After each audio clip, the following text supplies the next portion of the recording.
Apakah makna sesungguhnya dari kejarlah akhirat, maka dunia akan mengikuti? Apakah ini sebuah ajakan untuk meninggalkan dunia sepenuhnya, lalu berfokus saja dalam beribadah? Yang biasanya lanjutannya adalah, jika nanti kamu sudah fokus dalam beribadah, tapi hidupmu masih sengsara di dunia, maka bersabarlah.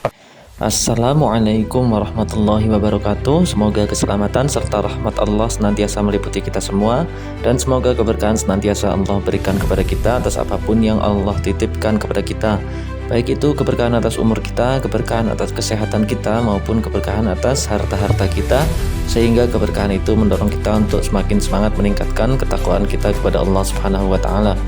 Nah teman-teman, seperti biasa dalam setiap video saya selalu mengajak untuk kita semua, mari kita tingkatkan terus perbuatan baik kita kepada semua saudara kita, baik itu saudara kita yang muslim maupun saudara kita yang masih belum mau menerima hidayah dari Allah Subhanahu wa Ta'ala, minimal dengan mendoakan kebaikan bagi mereka ya. Dalam hal ini mari kita doakan kebaikan bagi sang admin dari channel Lunar Ambassador ya, karena kali ini kita akan kembali lagi mengambil pelajaran dari salah satu videonya. Semoga dengan ini keberkahan atas video ini kembali Allah berikan kepada sang admin ya teman-teman ya. Nah teman-teman, videonya seperti apa sih? Yang jelas insya Allah akan membimbing kita ya untuk kembali lagi, untuk tidak pernah mengeluh soal nasib kita teman-teman. Yuk kita mulai saja. Bismillahirrahmanirrahim.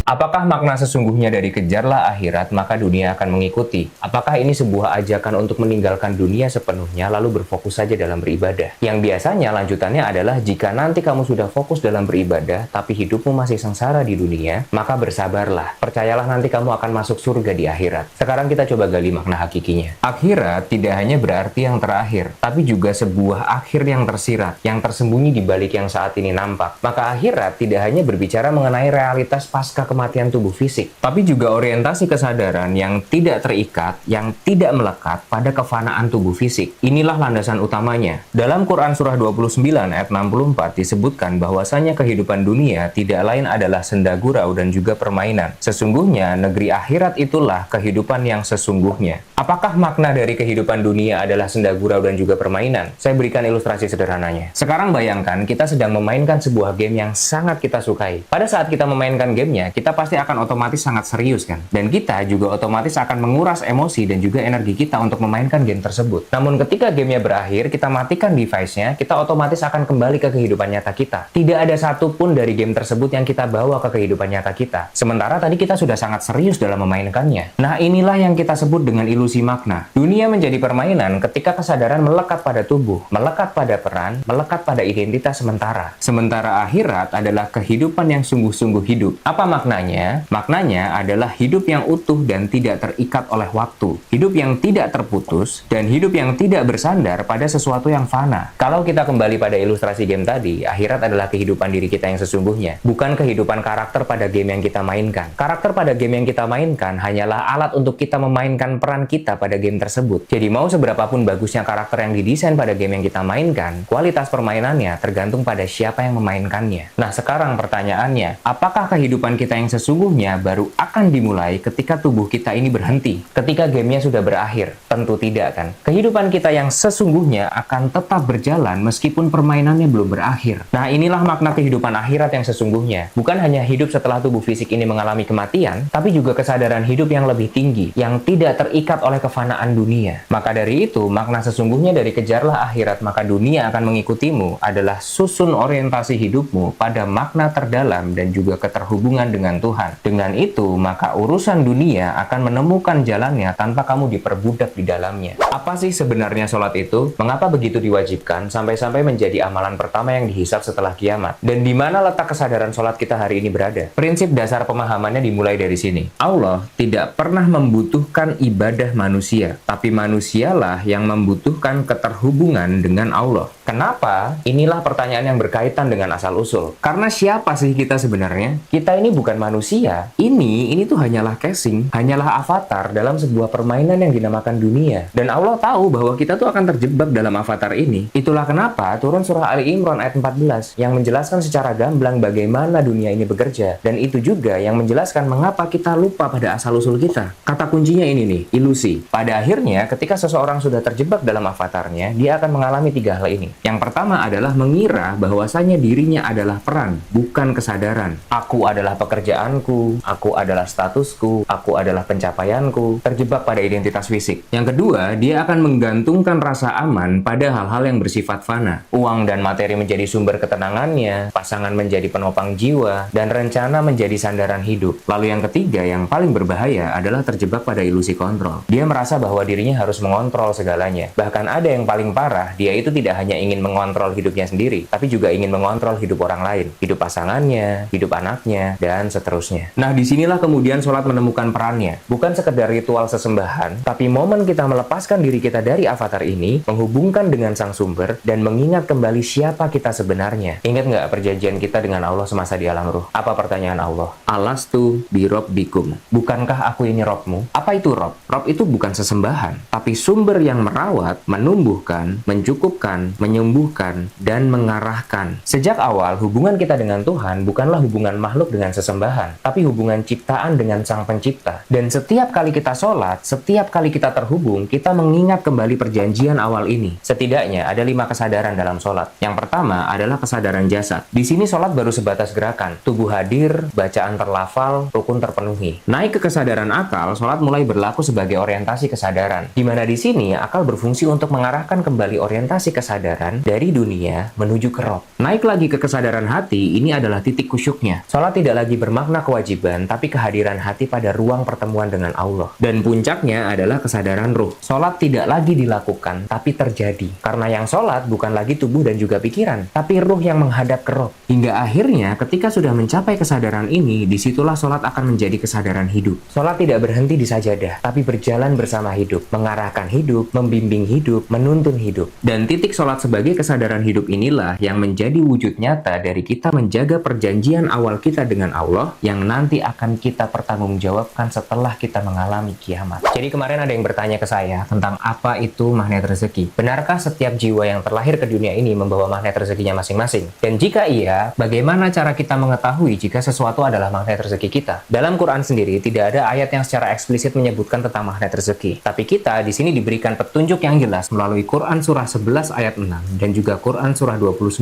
ayat 62 bahwa yang memiliki kuasa atas rezeki seseorang itu hanyalah Allah. Dan kita juga sudah pernah bahas ini sebelumnya. Maka pertanyaan yang sesungguhnya bukan bagaimana cara kita mengetahui apa yang menjadi magnet rezeki kita, tapi bagaimana cara kita supaya terhubung dan juga selaras dengan Sang Maha Pemberi rezeki. Karena sudah disebutkan kan pada Quran surah 65 ayat 2 sampai dengan 3 dan juga Quran surah 14 ayat 7 bahwa barang siapa yang bertakwa kepada Allah maka akan dibukakannya jalan keluar dan juga pintu rezeki dari arah yang tidak dia duga. Dan barang siapa yang bersyukur maka akan ditambah nikmatnya. Lalu apa yang membuat diri kita masih sempit sampai-sampai kita bertanya bagaimana cara kita mengetahui apa yang menjadi magnet rezeki kita? Sementara di sini jawabannya sudah sangat jelas. Nah, disitulah perlunya kita melakukan perjalanan pulang ke dalam diri. Karena barang siapa mengenal dirinya maka dia akan mengenal Tuhannya kan. Dan dengan melakukan perjalanan pulang ke dalam diri, kita akan mampu untuk melihat hasrat-hasrat kita. Kita akan mampu untuk mengenali dorongan-dorongan yang lahir dari jiwa kita. Mana yang lahirnya dari rasa takut, dari rasa kurang, dari rasa ingin membuktikan diri. Kita juga akan mampu memahami ego kita yang selalu ingin mengontrol dan memastikan semuanya aman dan berjalan sesuai dengan kehendak kita. Hingga akhirnya pada titik puncaknya kita akan mengetahui apa saja yang menghalangi kita dari rasa syukur dan juga sikap tawakal kepada Allah Subhanahu wa taala. Karena inilah yang menjadi landasan dari keterhubungan. Dan ketika keterhubungan kita kuat, maka disitulah kita akan lebih mampu untuk melihat semua tanda-tandanya dan juga membaca apa saja yang menjadi petunjuk-petunjuknya. Bukan dengan kelima panca indera kita, namun dengan hati kita. Karena sebenarnya petunjuk itu selalu bertebaran. Hanya saja kita yang tidak mampu untuk membacanya. Kenapa? Karena terhalangi oleh pikiran kita. Pikiran kita terlalu sibuk untuk mengontrol, terlalu sibuk untuk mengatur semua skenario, terlalu overthinking, dan terlalu berlebihan dalam memprediksi masa depan di mana seolah-olah semuanya tergantung pada diri kita sendiri. Jadi mulai hari ini, sadari apa saja yang menjadi hasratmu. Redakan gelombang pikiranmu, dan singkapkan apa saja yang menghalangi rasa syukur dan juga sikap tawakalmu. Karena begitu ini kembali, maka kamu akan lebih mudah untuk membaca semua pertandanya.